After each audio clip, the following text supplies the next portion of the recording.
Mark Golding makes himself impossible to trust. Hello again, people. Skywalker here. At least for the next few videos, I will start the discussion with the following reports. Firstly, one oppressor in apartheid South Africa once said, in reference to a black person, or as a matter of fact, it was in reference to the Bantu or to black people in South Africa as a whole. He said, you can beat a Bantu today and he will smile at you tomorrow. Bantu are like monkeys. No matter how you mistreat them, they will beg to serve you. We must not be afraid of giving Bantu the right to vote. They will use that vote to vote for the white man because Bantu, much like a dog, cannot exist without a master. They need the white man to tell them what to do. People, check out Abigail Lucy Marie channel and you will always receive great information like the above. Now, let's go. Enough said. Those with eyes to see will see. Although the Muzungu are whites so badly hate the Bantu are blacks, many South African Bantu recently voted for their apartheid oppressors. They believe that apartheid would be better than trusting the black candidates. But look, look how they used to bawl to us and the rest of the world, taking all that wasted empathy from us. Would Jamaicans vote for the same people that caused FINSAC or benefited from it through sweetheart deals? FINSAC was worse for Jamaica than all of the hurricanes to ever hit us, plus Trafigura, Gunia, Zika and COVID combined. I am serious too. It devastated the wealthy black middle class and empowered uptown, but mostly the lighter skinned, I mean the white ones, like Mark Golding, who played a pivotal role in advising Omar Davis and executed this evil act of economic genocide, directed with such precision to mostly target the black race. But like the South Africans, some Jamaicans will prefer Muzungu. We have a problem with loving ourselves. This is why the Chinese man explained that black people are the dumbest people in the world. Sometimes the traitors and turncoats are only dumb. I know that it is not about race, but it is about sovereign and protecting our sovereign, where Muzungu is always the biggest threat to our sovereign. No, Mark Golding is Muzungu and he is behaving suspicious. In this case, we cannot trust, for we have too much to lose. What we doubt, we must throw out. The second point of interest is this leaked speech by Netanyahu, the leader of Israel. Of course, again, courtesy of Abigail Lucy Marie channel. I know it will be shocking to you, but I have always tried to tell you, listen, just bear me out. We will get to all the points. I know how many of you choose these Muzungus and their countries over your own selves and peoples. Maybe this will sober you up. Let's go. Let's go. I want you to hear for yourself what Netanyahu have said. Oh. Come and hear it, Your Majesties. You have to hear this one. Okay?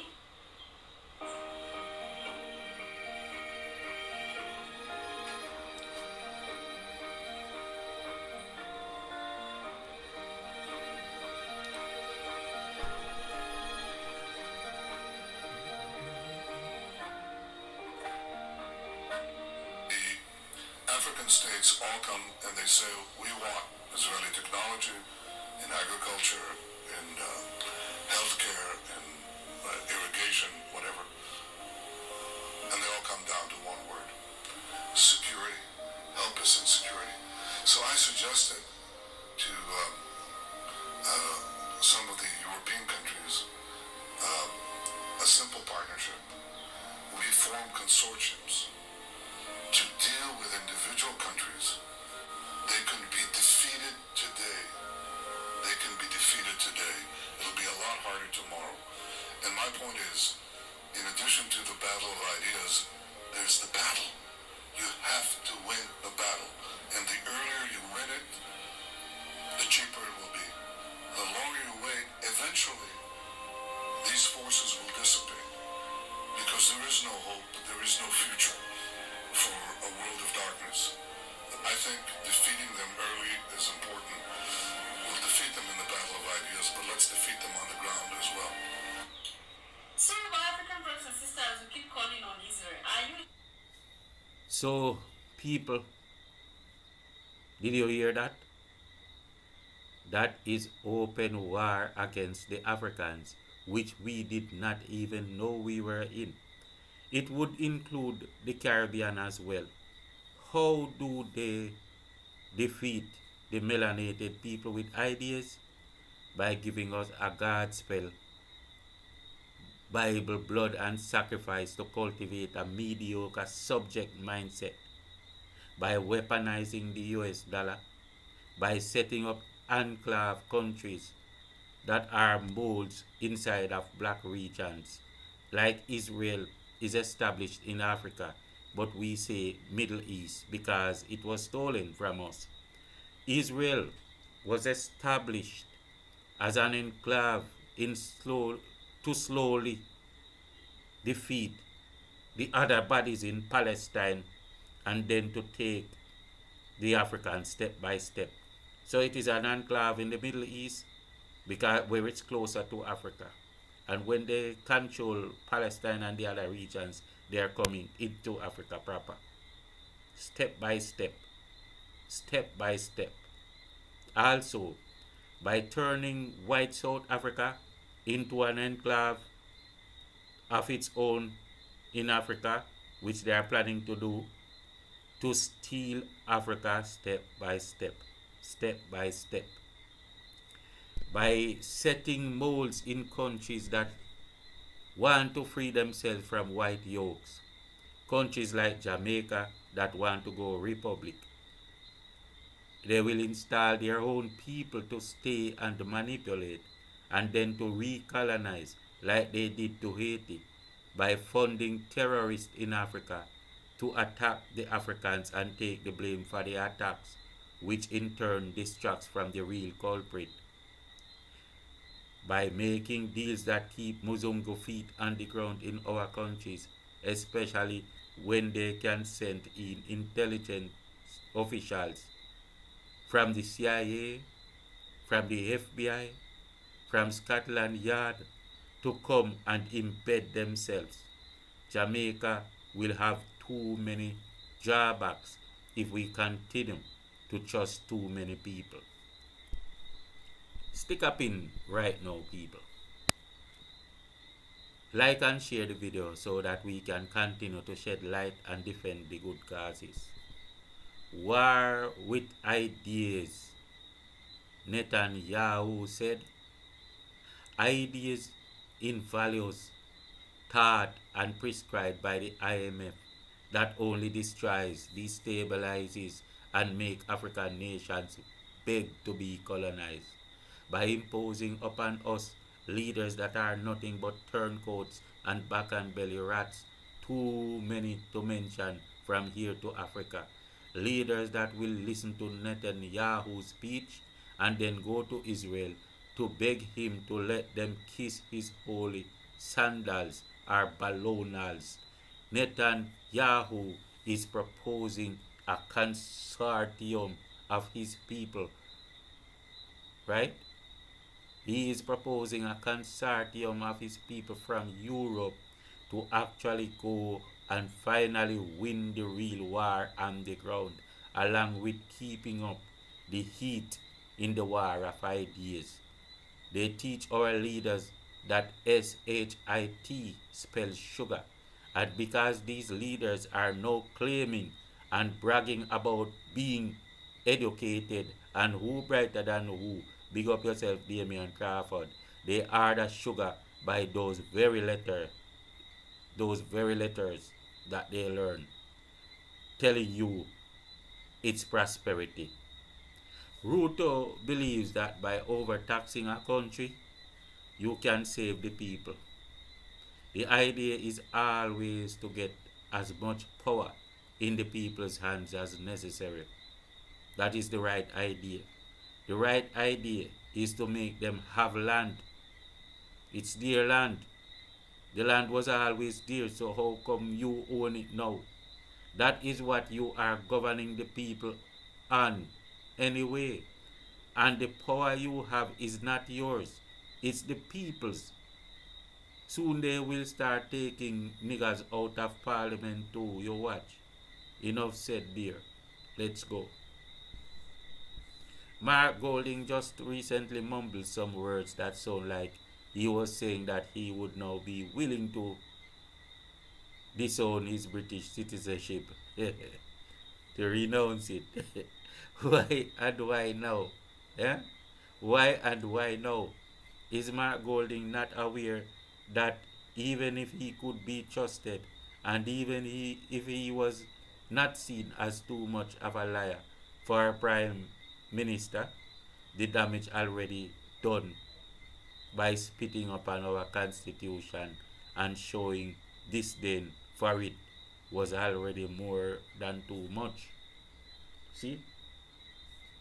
I said spitting upon our constitution and showing disdain for it was already more than too much.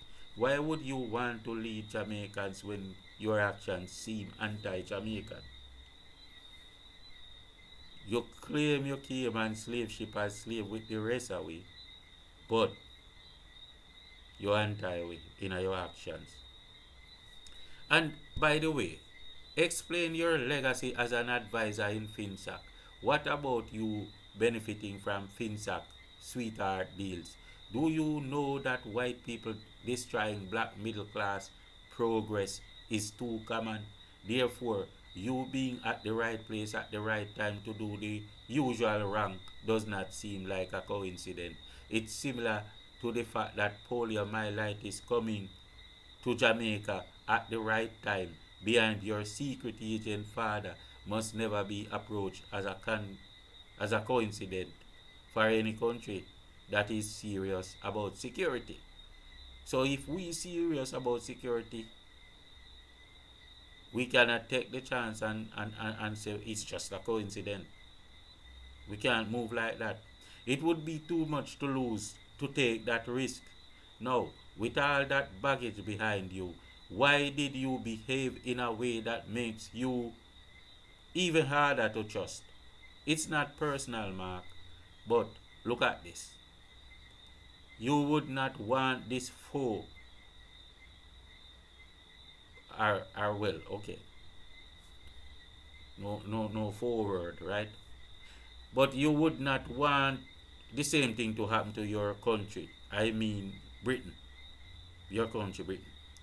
You would not want someone who seems more like the enemy to be prime minister in England, would you? By principle, you should never have thought that you could be qualified for the position of prime minister of Jamaica. Not every family background affords it. I am I am suspicious of you being a British bull and your family being enslavers and British agents that would go as far as to guinea pig Jamaicans for poliomyelitis vaccines. This is this is what I'm suspicious of. This is how suspicious I get seeing all the facts afforded complete with your own behavior and disdain for Jamaica and Jamaican constitution, which all Jamaicans are obliged to respect unless you are an entitled Muzungu, thinking that Bantu law doesn't apply to you. Think about this, my people. Peace out.